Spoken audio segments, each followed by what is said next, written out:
कोणार्क सूर्य मंदिर रोचक कहानी।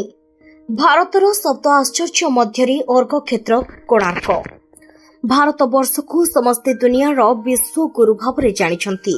से भारत वर्ष ओडिशा नाम गोटे राज्य थिला, जार नाम पुरातन भावरे कलिंग थिला। कलिंग साम्राज्यर गंगवंशर राजा लांगुला नरसिंह देव 18 वर्ष गणपति राजा लड़ी तांको परास्त करी बहु धन संपत्ति नहीं विजय हुई राजसभा को फेरिले। फेरिबा परे से माता कस्तूरी देवी को जाई देखा कले। माता कस्तूरी देवी पुत्रर विजय रे बहुत आनंदित थिले। से पुत्र को कहिले, तोर पिता पुरी रे जगन्नाथ मंदिर स्थापन कले, मु चाहे तू तांको ठारू भव्य मंदिर अर्घ क्षेत्र कोणार्क रे सूर्य मंदिर गढ़िबो। मां को कथा सुनी लांगुला नरसिंह देव कहिले, सूर्य मंदिर काहीकि पुणी कोणार्क रे? माता उत्तर रे कहिले, द्वापर जुगरे श्रीकृष्णଙ୍କର पुत्र सांब देखिबाको बहुत सुंदर थिले। से सबुबले नारदଙ୍କୁ हैरान करंती। नारद तांको उचित शिक्षा देबा पई पोखरी रे गोपी माननक सहित जल क्रीड़ा करिबा पई कहिले। सेपटे जाई से श्रीकृष्ण को डाकी कहिले, सांब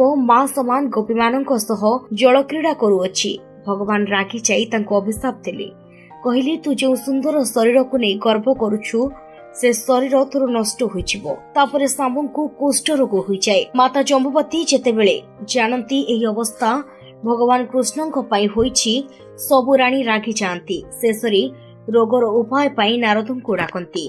नारद आसी कहिले, सूर्यंकर किरण प्रथमे उड्र देशर कोणरे पड़े, जहाको कोणार्क नाम रे लोक माने जानती। सांबंकु एबे सेइठी को जाई आराधना करबाको पड़िबो, तापरे अभिशाप मुक्त हेबे। से ए कथा सुनी सांब जाई 12 वर्ष काल तपस्या कले। तापरे सूर्य देवता प्रकट हेले आउ सांबंकु रोगमुक्त कले। सांब जेतेबेले नदी रे बुडी उठिले, हाथ रे खंडिए पत्थर आनिथिले, जहाकू से सही चंद्रभाग नदी कूल रे स्थापन करी गोटे मंदिर गढ़िले।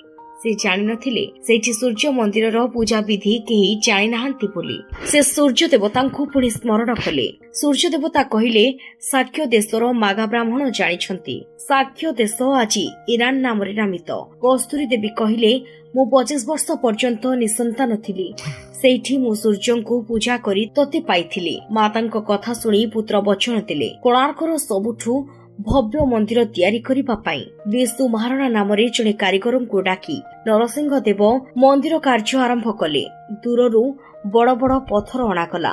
1200 कारीगर लागी 12 वर्ष भितरे गोटे भव्य मंदिर गढ़िले। किंतु लक्ष लक्ष थर चेष्टा करिबी केही मंदिरर मुंडी मारी पारिले नाही, जहाकी गोटाए चुंबकीय वस्तु रे तैयारी होइतिला। सेपटे राजा आदेश देले, जदि काली राति पाहिला बेलकू कलसी स्थापन न हेला कि मंदिर मुंडी मरा न गला, तेबे सबु कारीगरଙ୍କ मुंड काटेबो। ए कथा सुनी सबु कारीगर चिंतारे पड़ी जांती, कोन करिबे भाबी दुखरे थांती। से समय मुख्य कारीगर विष्णु महाराणा पुओ धर्मपद बापांक पाखकू जीव बोली जिद कला। मां कोन करिबे यह भाभी चिंतारे पड़िले, कारण बापा तो पुओ को देखि नाहंती कि पुओ मध्य बापांकु देखि नाही। तेणु सेथिपाई से तांको कालिया कुकुर सह बाड़ी बरकोली देई पठाइले। धर्मपद जाई पहुंचीथिला बापांक पाखरे। पुओ आउ कालिया कुकुर को देखि पुओ को चिन्हि पारिले विष्णु महाराणा। धर्मा बापांकु व्यस्त देखि कहिला, कोन होइछि बापा? पचारि पुछिला। बापा मध्य पुओ को सब कथा कहिले। पुओ धर्मा कहिले, बापा मु कलसी बसाई देबी। बापा कहले, तू छोट पिलाटा पारिबुनी।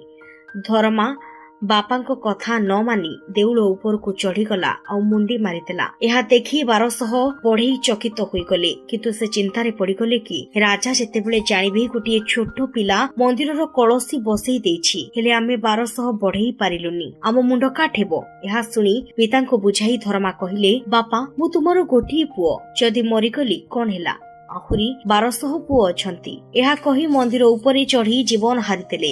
राजा जेतेबेले जानिले एही मंदिरर मुंडी जणे 12 वर्षर पिला मारिकी तार जीवन हारि देछि, राजा मंदिरर पूजा बंद करदेले। सेबेठारु मंदिर अधा भंग होई रहिला। इंग्रेज शासन काल रे इंग्रेज माने एहार पुनरुद्धार कले, किंतु एबा आपण माने जहा देखुछंती ताहा संपूर्ण मंदिर नुहे, भांगी जाइथिबा अधा मंदिर।